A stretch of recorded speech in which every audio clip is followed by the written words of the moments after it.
Hello everyone, welcome to my channel study with Sapna. और आज हम सीखेंगे domestic income and national income के बीच का डिफरेंस।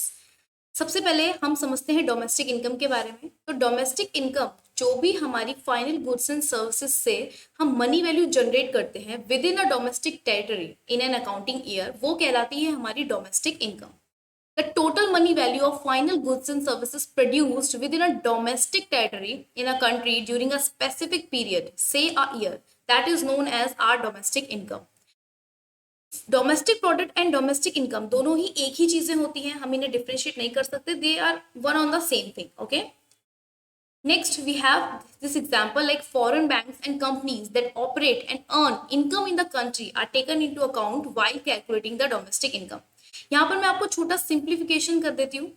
एग्जाम्पल लीजिए, suppose we have Mukesh Ambani, okay, and we have Bill Gates, the owner of Microsoft.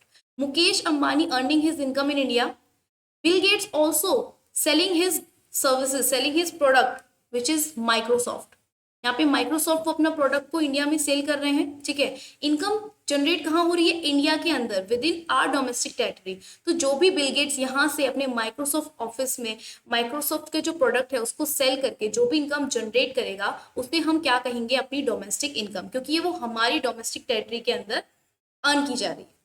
यहाँ पर फॉर्मूला दिया गया कि डोमेस्टिक इनकम में we include three things: compensation of employees, operating surplus and mixed income. Compensation of employees we have rent like wages, interest, mixed income, सारी की सारी चीजें हमारी बनती है compensation of employees, जो हम employees को in return देते हैं। ऑपरेटिंग सरप्लस इसमें इंक्लूड किया जाता है और नेक्स्ट आता है हमारा मिक्स्ड इनकम। अब बात करते हैं डोमेस्टिक टेरिटरी के बारे में, जिसके बारे में जो बहुत ही इंपॉर्टेंट रोल प्ले करता है कि डोमेस्टिक टेरिटरी के अंदर हम जो इनकम जनरेट कर रहे हैं that would be our domestic income.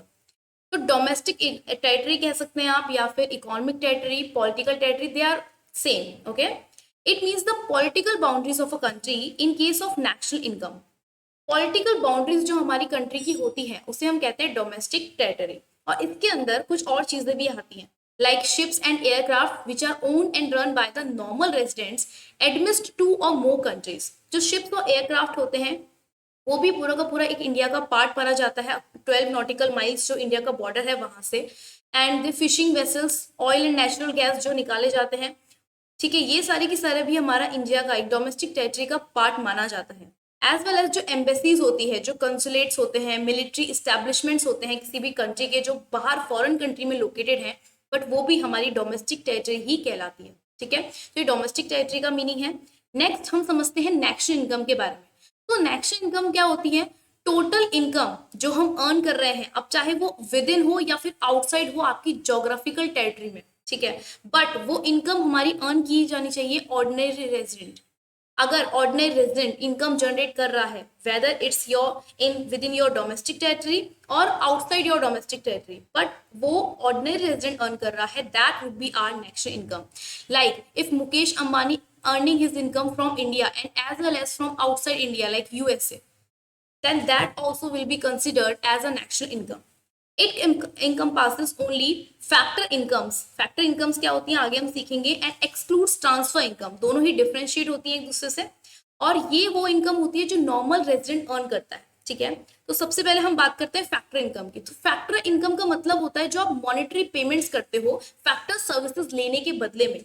अगर मुझे कोई बिजनेस स्टार्ट करना है तो मुझे एक लैंड की जरूरत पड़ेगी, मुझे एम्प्लॉयज की जरूरत पड़ेगी, लोगों की जरूरत पड़ेगी, अब बदले में जो मैं इनको पे कर रही हूँ that would be my factor income.